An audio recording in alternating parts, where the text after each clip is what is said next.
Welcome to Tally Help videos. In this video, you will learn the simple process of making e-payments from your bank account to the beneficiaries using Tally Prime. E-payments is a delightful feature that makes the process of making payments to various beneficiaries easier.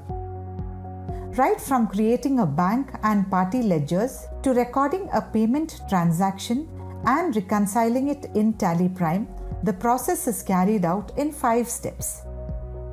The first step is creating a bank ledger. Press Alt-G, select Create Master, press Enter, select Ledger and press Enter. In the ledger creation screen, enter the name of the ledger. Let us consider that we are creating this ledger for a bank named National Bank. Then select Bank Accounts. Now enter bank account details. By default, Tally Prime will take the active company's name as the account holder's name. You can change it if needed. Enter account number and IFS code. Enter SWIFT code if applicable. Under bank name, select the bank corresponding to the account number you have entered. Let us consider that your account is in HDFC Bank, India. Once you select the bank, you can see the option Enable e-payments under Bank Configuration. Specify branch. Now set Enable e-payments to Yes. An information screen appears which says that you need to contact your bank relationship manager to enable e-payments in Tally Prime. To view the contact details of the banks in Tally Help, press Yes. As you can see, the Tally Help page with the information has opened. You may also click No to proceed if you do not want to access the information. Now, enable Set Alter e-payments configuration. The e-payments configuration for HDFC Bank, India screen opens. In this screen, the configurations specific to the selected bank will be available. For HDFC Bank, the screen appears like this. However, if you have account in some other bank, say Kotak Mahindra Bank, then the screen will have different configurations. Kotak Mahindra Bank supports payment in batches. So, this screen contains the Generate Payment Instructions in Batches field. Let us continue with the configurations for HDFC Bank. Specify product code based on the relevant choice as agreed with the bank. Let us consider that it is payment type. In the product code details screen, specify the product codes provided by the bank. The option Export Upload Payment Instructions in Voucher Creation is set to No. If you want to send the payment instructions to the bank at the time of saving the voucher, then set this option to Yes. Allow export of transactions with mismatch in bank details is also set to No. This will ensure that the transactions in which the bank details do not match the ones specified in the party ledger will be considered as exceptions in the e-payments report. In the e-payments report, thereafter, you can make the necessary corrections. It is recommended that you retain this configuration so that you can easily identify discrepancies in your transactions and take necessary actions. Folder path for payment instructions is the path on which the payment instruction files will be exported. It has already been specified. However, you can change the folder path as per your preference. And as you can see, the default path has also been specified under Folder Path for New Intermediate Files. You can change it too. Similarly, you can change the folder path for the imported intermediate files. If the feature that involves intermediate files is not supported for the bank you have selected, then the relevant options will not be available on the screen. press Enter. Enter the mailing details and tax registration details as applicable and press Ctrl A to save the ledger. The next step is creating a party ledger for your beneficiary. In the ledger creation screen, enter the name of the beneficiary and select Sundry Creditors from the list of groups. Set Provide Bank Details to Yes. Press Enter and the bank details for party screen appears. Here, you can also provide multiple bank details for a beneficiary.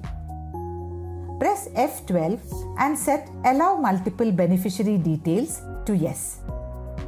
Press Ctrl A to save the setting. As you can see, the field Reference ID has started appearing on the screen. Specify reference ID for your reference. For instance, let us call it Primary. This will help you identify the bank account while passing the transaction. In the transaction type, select E-Fund Transfer and press Enter. Now, enter account number and IFS code of the party's bank account. Select the bank in which the party has account from the list of banks and press Enter. Specify a different reference ID. Let us call it Secondary. Select E-Fund Transfer and provide all the bank account details. Now, you have an option to set as default. You can set this option for the bank account preferred by the beneficiary for receiving payments. If you do not set any account as default, then the first bank account details in the list will be considered as default.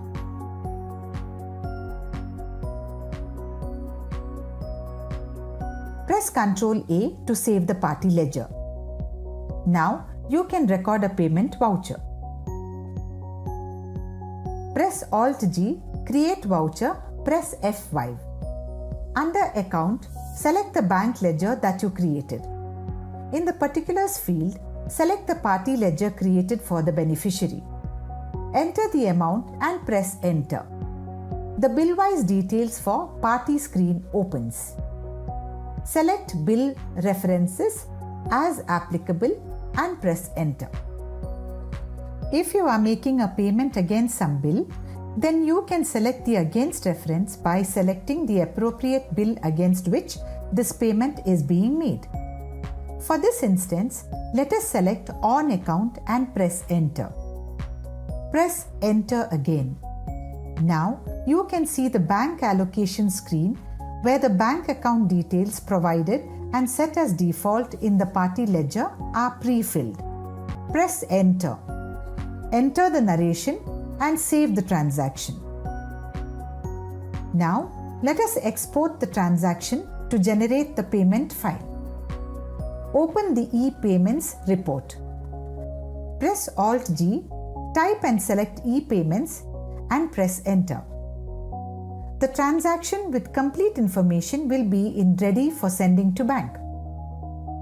If there are transactions in which account details like account number and IFS code of the party are not entered, then they will appear in transactions with incomplete bank details.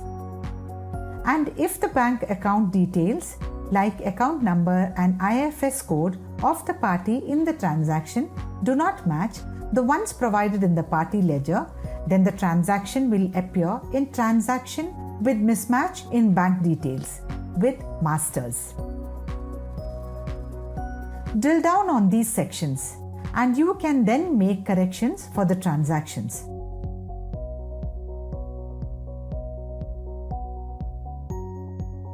For transactions under Transaction with Mismatch in Bank Details with Masters, you can also accept as is.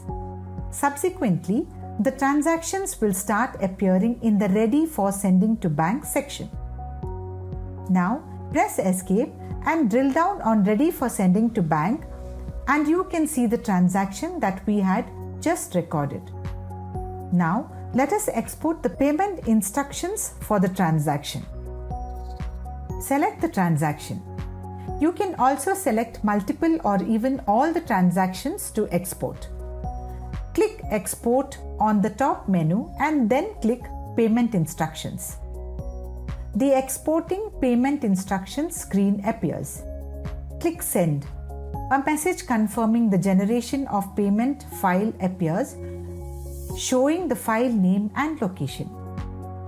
As you can see, the payment file has got exported to the location you had set while creating the bank ledger. Once the export is completed, the transaction will move to Transactions Sent to Bank, Unreconciled. The next step is reconciling the payment.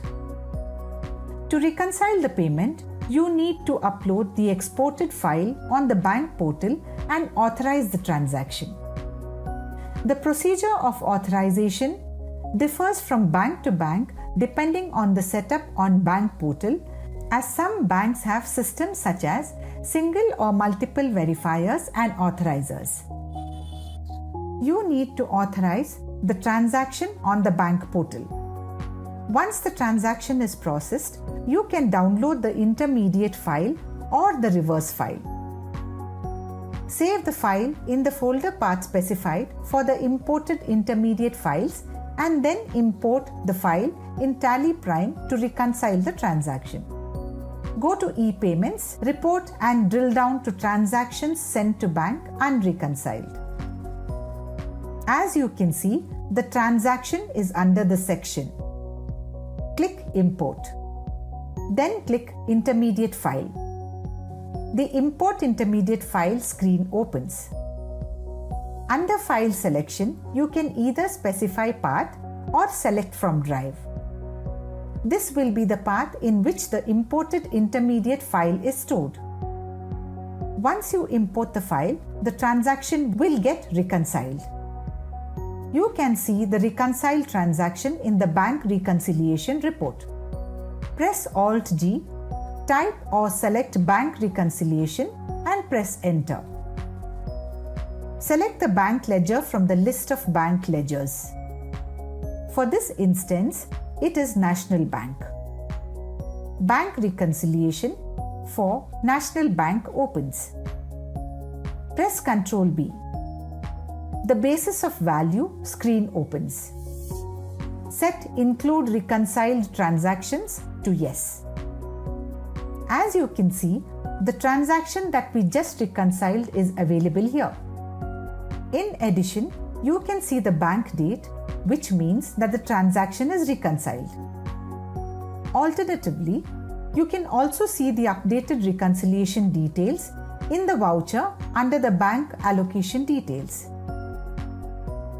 As you saw, Tally Prime provides you with a simple and seamless experience to make e-payments to your beneficiaries and then reconcile the transactions by importing the intermediate files. As a result, the e-payments report in Tally Prime gets updated. You can find the list of banks for which Tally Prime supports e-payments on Tally Help. As you can see on the screen, you can refer to the topic Contact Details of Banks for e-payments. If your bank is listed, then you can contact your bank relationship manager to enable this facility in Tally Prime and enjoy its benefits. To learn more, you can refer to the topic E-Payments in Tally Prime on Tally Help. Thank you. For more information, visit help.tallysolutions.com.